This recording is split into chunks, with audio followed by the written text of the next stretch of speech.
Gary Lineker has been trending after the BBC decided to force him to step back after he criticised the government's new illegal migration bill, bringing the Match of the Day host firmly into the spotlight.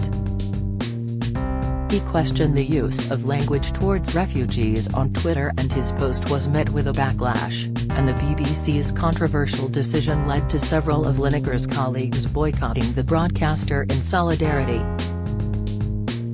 Saturday night's Match of the Day lasted for just 20 minutes, with no analysis, punditry or commentary, and tensions are still simmering away today. But who are the people behind the sports pundit?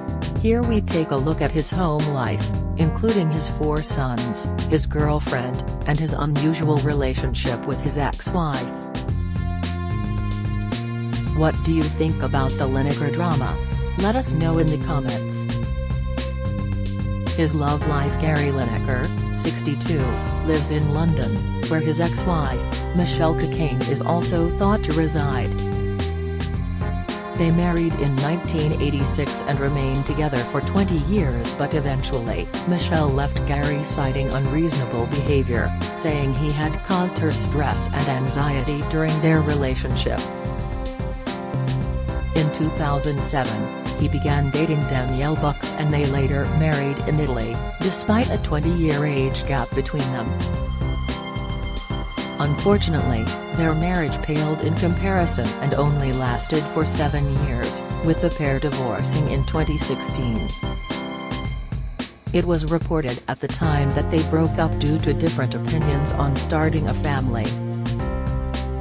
Speaking in 2019, Gary explained, "Danielle and I are best mates, we still speak 3 times a day, we text all the time. When she comes to London she stays with me, and when I go to LA I see her." The pair reunited for a festive knees-up, 6 years after they split. Taking to Instagram, the mother of 2 shared a snap of her ex-husband alongside her eldest daughter, Ella, who she had in a previous relationship with Adam Willis. Captioning the photo "Our annual Christmas dinner," the pair were seen beaming, wrapping up warm in long coats. "Always a delight," added Gary as he posted the pic to his 1 million followers. The sports presenter previously explained how he continues to keep in touch with his ex-wife, and Danielle's current husband never gets jealous of their relationship. "Has not got a jealous bone in his body," Gary said to the Radio Times. "We get on really well. We go out for dinner when I'm in LA. It might be unusual and people might go, 'That's weird,' but, frankly, I don't care. What is normal? Is it better to get divorced and end up fighting, screaming and shouting? Or is it better to get on if you can?"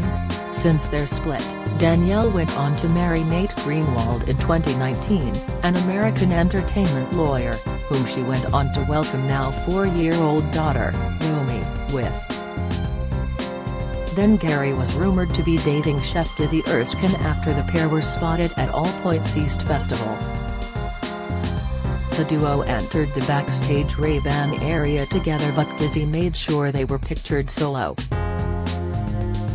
When the cameras stopped clicking they couldn't seem to get enough of each other. Speaking at the time, a source said, Gary was there with his mates but seemed to only have eyes for Gizzy. But it is now believed the pair are just friends. How he broke the BBC news to his children. Gary has 4 sons named Harry, Tobias, Angus, and George, who were in touch with him as the story unfolded in the past few days. The Sunday Mirror reported exclusively how George shared that his dad initially put on a brave face to his sons after he was axed from the show, sending them a thumbs up emoji. But he later broke down when he learned that Alan and Ian had all refused to step in, going on strike in support of him. George continued when explaining how the brothers had reached out to their dad after the news. After it all kicked off, me and my brothers messaged him saying, "We're proud of you," and he replied, "Cheers boys," with a thumbs up emoji. Later he told us that had been so overwhelmed by the support. He wrote, "Shearer and Righty backing down made me emotional, it means a lot to me. I think he did cry when he found out about that. The support has been a positive thing to come out of this. I've been messaging him today, just saying, 'How are you doing Dad, how are you holding up?' And he replied, 'All good.'" His son's health scare. Gary has spoken openly about his family, and even opened up on his son George's battle with leukemia, with the former England star revealing that he was haunted by a horrible recurring dream of him carrying a tiny little white coffin during his son's ordeal. George had a course of chemotherapy during a 7-month stay in hospital after he was diagnosed with acute myeloid leukemia at just 8 weeks old. And Lineker has opened up on how the harrowing ordeal affected him as both a father and a footballer.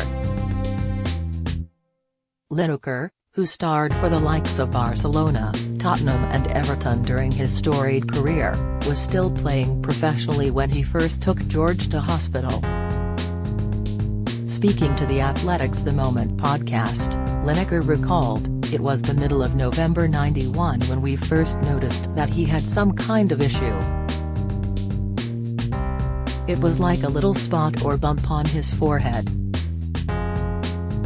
Video loading. Video unavailable. Click to play. Tap to play. The video will autoplay soon. 8 Cancel play now." So we thought we'd take him to get checked and the doctors thought it was a skin condition. I can't remember what they said it was, but they thought they would take a little biopsy just in case. So they did that and then they said, "We'll have another check in just under 2 weeks' time." And in the interim period, he had more of these spots appear all over his head so he looked like a golf ball. We went back for the check and they said it was this skin condition, but in the days before that he started to get very unwell. He was groaning and had these little swellings over his body. They took a look and he'll never, ever forget it. They took his nappy off, and they just looked at each other and went, "Oh, I'm really sorry to tell you, this is something far more serious." They said they needed to do more tests but that it looked like leukemia.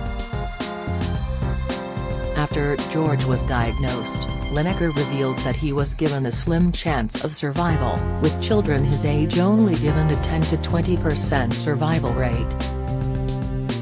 And Lineker has opened up on how he wanted to battle the disease himself rather than watching his son go through the ordeal. George has gone from strength to strength in life, and a tech company he founded was valued at £5 million after completing its latest funding round. The startup, Your Business Number, provided customers with a virtual phone number they can use to keep in touch with clients through WhatsApp Business. It secured £400,000, and Gary was among the investors. The firm raised £795,000 in total in the first year of business, and George Lineker said, "I didn't originally want him to invest, because of the backlash you get from it. When we launched we went down the sole trader route, working with London-based personal trainers, hair and beauty, traders and electricians who have a lot of clients on one phone and want to separate their work chats from their personal chats. But we've since got a bit of traction from estate agents, accountancies and recruitment firms." The BBC has confirmed that Gary Lineker is set to return following intense backlash over its handling of his tweet about the government's immigration policy. In a statement on Monday morning, BBC Director General Tim Davie issued an apology to viewers for the row over the weekend and admitted that there was potential confusion over the grey areas of the BBC's social media guidance. He went on to announce that an independent review would be conducted into the BBC's social media guidance. It was also confirmed that Gary would be returning to host Match of the Day this weekend after he was told to stand down from presenting on Saturday.